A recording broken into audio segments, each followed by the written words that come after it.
بسم اللہ الرحمن الرحیم۔ السلام علیکم ڈیئر اسٹوڈنٹس، کیسے ہیں آپ سب؟ آج 9th کلاس کا پاک اسٹڈیز کا ہمارا لیکچر نمبر 5 ہے، جس میں ہم اضافی مختصر سوالات کے جوابات کریں گے۔ 15 سوال میں آپ کو مختصر سوالات کے جو جوابات ہیں یعنی مشقی کے وہ آپ کو کروا چکے ہیں۔ آج ہم 16ویں سے سٹارٹ کریں گے، یہ آپ کے اضافی سوالات ہیں۔ ہمارا سوال ہے، کب اور کس نے قائد اعظم سے گورنر جنرل کے عہدے کا حلف لیا؟ اس کا جواب ہے 11 اگست 1947 کو چیف جسٹس سر عبدالرشید نے قائد اعظم سے پاکستان کے پہلے گورنر جنرل کا حلف لیا۔ سوال نمبر 17 ہے، قیام پاکستان کے بعد پاکستان کی انتظامی مشکلات کا تذکرہ کیجیے۔ اس کا جواب ہے پاکستان کی انتظامی مشکلات، یعنی پاکستان کی انتظامی مشکلات کون سی ہیں؟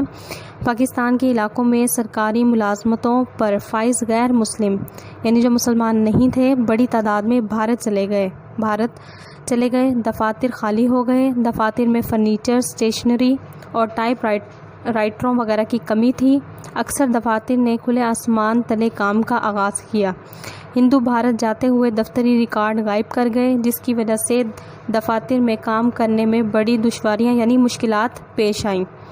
سوال نمبر 18 ہے، بر صغیر کی تقسیم کے بعد فوجی اثاثوں کی تقسیم کے بارے میں لکھیے۔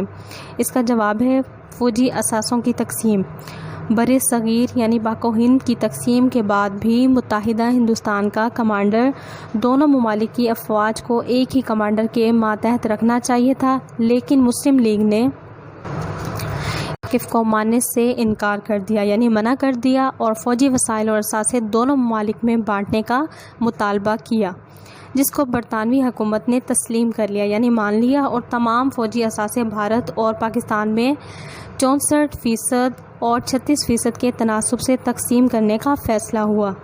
قیام پاکستان کے بعد آرڈیننس فیکٹری تو کیا اس کا ایک پرزہ بھی بھارت پاکستان میں منتقل کرنے پر آمادہ نہیں تھا۔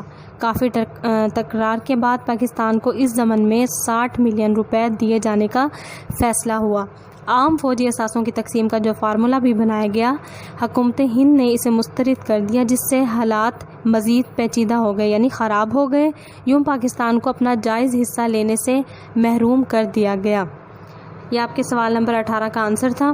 اب ہے سوال نمبر 19، آپ دیکھ رہے ہیں، پاکستان کی کوئی 2 ابتدائی مشکلات تحریر کریں۔ اس کا جواب ہے پاکستان کی ابتدائی مشکلات، یعنی اس کی ابتدائی مشکلات کیا تھی؟ انتظامی مشکلات، جس میں ہم پہلے بھی پڑھ چکے ہیں سوال نمبر 17 میں کہ اس میں دفاتر میں فرنیچر، اسٹیشنری اور ٹائپ رائٹروں وغیرہ کی کمی تھی، یعنی ان کو بہت مشکلات پیش آئی۔ جو ہندو بھارت تھے وہ جاتے ہوئے دفتری ریکارڈ بھی غائب کر گئے تھے، جس کی وجہ سے ان کو بہت ساری مشکلات پیش آئیں۔ فوجی اثاثوں کی تقسیم بھی ابھی میں آپ کو سوال نمبر 18 میں پڑھا چکی ہوں، یا آپ لوگوں نے وہی دیکھ لینا ہے سارا۔ اب سوال نمبر 20 ہے، سندھ طاس معاہدہ کیا ہے؟ سندھ طاس معاہدہ یعنی 1960 میں پاکستان اور بھارت کے درمیان دریائی پانی کے مسئلے کو حل کرنے کے لیے عالمی بینک کے تعاون سے ایک معاہدہ ہوا یعنی ایگریمنٹ ہوا، جسے سندھ طاس کا اس معاہدے کی روح سے 3 مشرقی دریاؤں یعنی راوی، ستلج، بیاس پر بھارت کا حق مان لیا گیا، اور 3 مغربی دریاؤں سندھ، جہلم، چناب پر پاکستان کا حق مان لیا گیا۔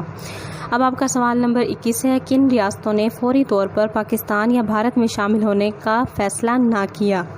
اس کا جواب ہے ریاستوں کی عدم شمولیت۔ ریاست حیدرآباد، دکن، جوناگڑھ، مناوادر اور ریاست جموں کشمیر نے فوری طور پر پاکستان یا بھارت میں شامل ہونے کا فیصلہ نہ کیا، یعنی یہ وہ ریاستیں ہیں جنہوں نے فوراً پاکستان اور یا بھارت میں شامل ہونے کا فیصلہ نہیں کیا تھا، اور یہ ہے جوناگڑھ۔